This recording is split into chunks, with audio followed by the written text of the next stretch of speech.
Hi, my name is Bailey and welcome to my channel. Today we're going to be getting salty. I wish I could call myself a positive person, but I really am not, and I love getting salty and I love ranting about things. So today we're going to be talking about my most disappointing reads so far. So to me, disappointing doesn't mean like 2 stars and below, even though a few of these books are 2 stars and below. But disappointing to me is where I went into a book with an expectation that I was going to love it or enjoy this book, but then they just let me down and they disappointed me. Without further ado, I have 5 books to show you. I'm going to be showing you them in order from least disappointing to most disappointing, so the salt levels are going to get higher as we go. So yeah, let's go. So the first book I have on this list is I Was Born for This by Alice Oseman. I read Radio Silence by Alice Oseman and absolutely loved it, as you would expect, because everyone loves that book.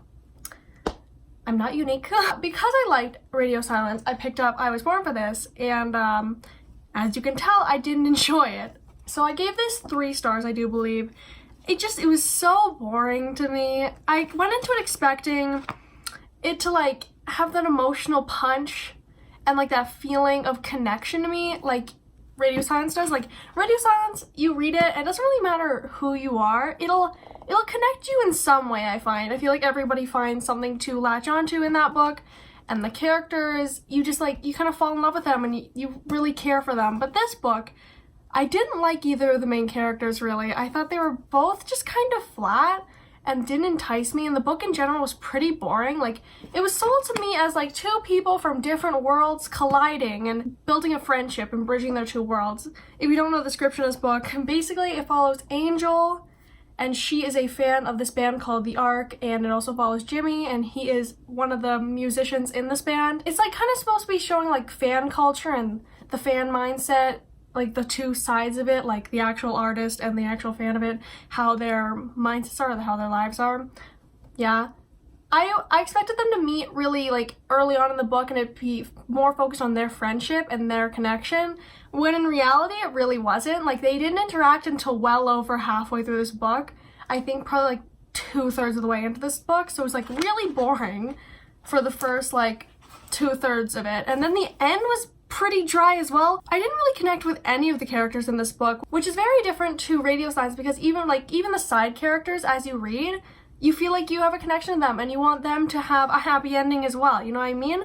But this book, I really couldn't care less what was going on, because I'm like, nothing is going on. I think one good thing about this book, in my opinion, is the trans rep. I am not trans, so I'm not going to speak exactly on the rep, but I think it's good that there is trans rep. Jimmy is transgender, and so it was dealt with, like, it wasn't a big deal in a way, you know what I mean? It's like casual representation, so it's like, you know, that's not his whole personality, you know what I mean?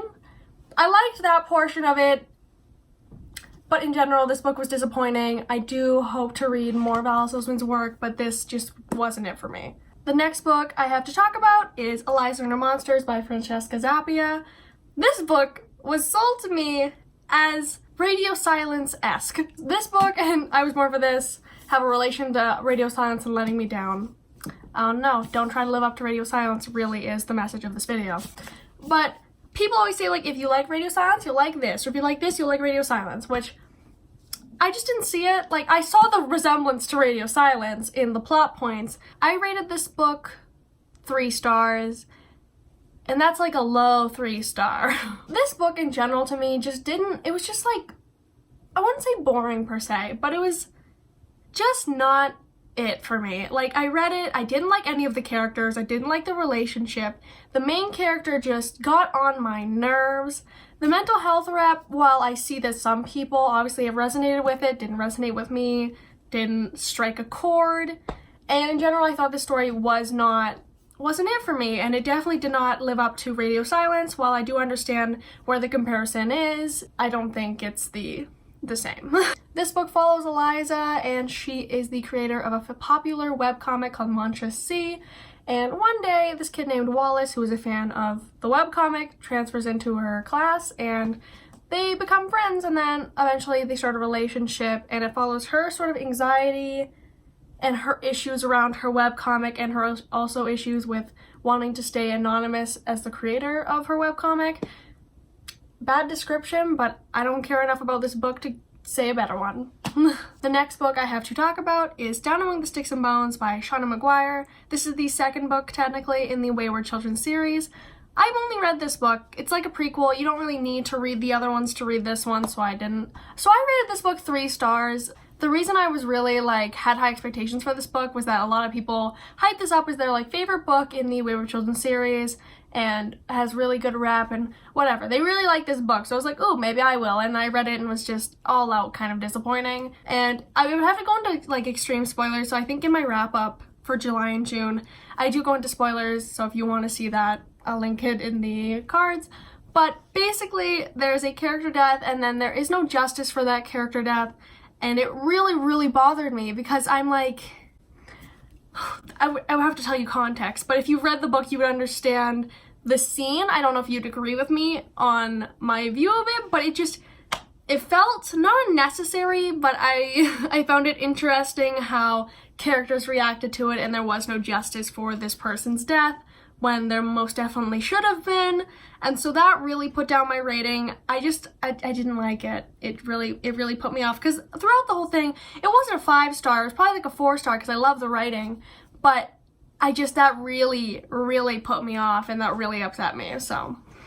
Here's the description of the book. It follows Jack and Jill, or Jacqueline and Jillian, and they are born into a family that really shouldn't have kids. Really extreme stereotypes are put on them. So Jacqueline is forced to be really feminine by her mother, and Jillian is forced to be a tomboy by her father, but that's not really how they want to express themselves. And so one day a door opens up for them to go into the magical world of the Moors, and they kind of grow up there, and then they end up going back to the real world. And that's where I think the first book in the series starts off, and they're side characters and they're there. I like the discussion of gender roles and letting people express themselves however they want to be. I like that. I like the writing, I just hated the ending, and it really, really bothered me. The next book I have to talk about is Glass Sword by Victoria Aveyard. This is the second book in the Red Queen series. I actually really enjoyed Red Queen. I think I'd give it 4 stars. It was tropey, it was cliched, but it was exciting, and I enjoyed reading it. So going into this sequel, I expected it to be good, and it wasn't. I think I gave this 2 stars. I don't even know if I rated it on Goodreads, because this was at the time where I kind of just started using Goodreads. But yeah, I'd give this 2 stars. I hate it. Basically, everything about the first book that I liked, that being Maven, a specific character, and just really Maven, it was all kind of ruined. This book ruined Maven's character. I hated Mare and Cal even in the first book, but it ruined them further, made them even more unlikable to me, and it ruined Maven. I hate all the characters in this book. There's a character named Cameron that I also hate with a burning passion. She's a main character in this book, and I think the rest of the series. Hate her. Do not like her one bit. Everybody was kind of depressed in this book, and that's fine, but it was so boring. I don't think the writing is very good of this book either, of this series, and this is just so boring. I don't remember much about this book because nothing really happens. But all I can really say is that it was dull and not exciting, and it lost all the charm of the first book and just left the tropey, cliched characters and the shit plot. If you want a description of this book, basically it follows Mare, and she lives in a world where reds are normal people and they have red blood, and then silvers bleed silver blood and they have magical powers. But guess what? Mare's a red, but she has this magical power, and then there's fun things that happen. It's bad. The next book is the most disappointing thing I've ever read, and that is A Quarterfrost and Starlight by Sarah J. Maas. This is the worst read of 2018 for me. I rated it 2 stars. I'd probably give it 1.5 stars, honestly. It's bad. I think this is a cash grab, in my opinion. This is the 4th book in the ACOTAR series. And I love Akamath. It's so... Sorry, I just saw people going by my window. I love Akamath, and I do enjoy the ACOTAR series, so obviously being a fan of the series, I picked this book up and I hated it. This novella is so useless.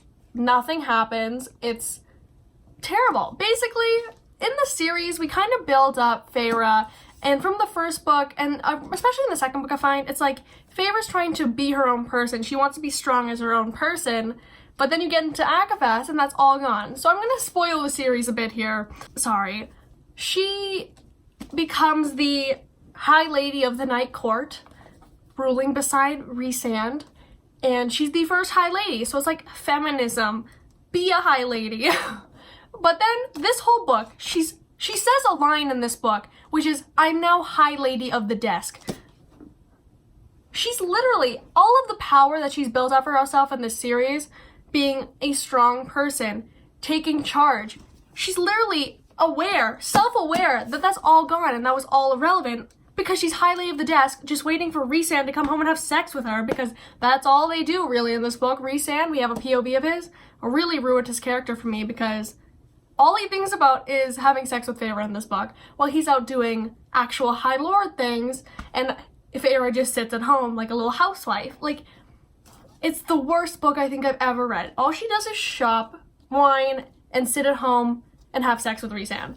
She doesn't do any of those, like, empowering things where she takes charge and does stuff. You know what I mean? Like, she does nothing. All the characters were annoying. I hated seeing other people's point of view other than Feyre's because it really ruined their characters for me. I just hate this book. Like, it's the worst. There's no way you can convince me that this has any use other than being a cash grab, because it's just a cash grab. The characters, there's nothing added to their personalities. There's no fun stories really in this book that would be enjoyable to read as a reader. They're just so weird and useless, and I hate it. I try to treat Akamath as its own entity and just forget the rest of the books exist, because honestly it's the best book and the rest of them are kind of bad and this is the worst. The only thing I like about this book is the art inside of it. I think it's pretty. It looks nice. Only thing I like about it, other than that, this is useless. It's bad.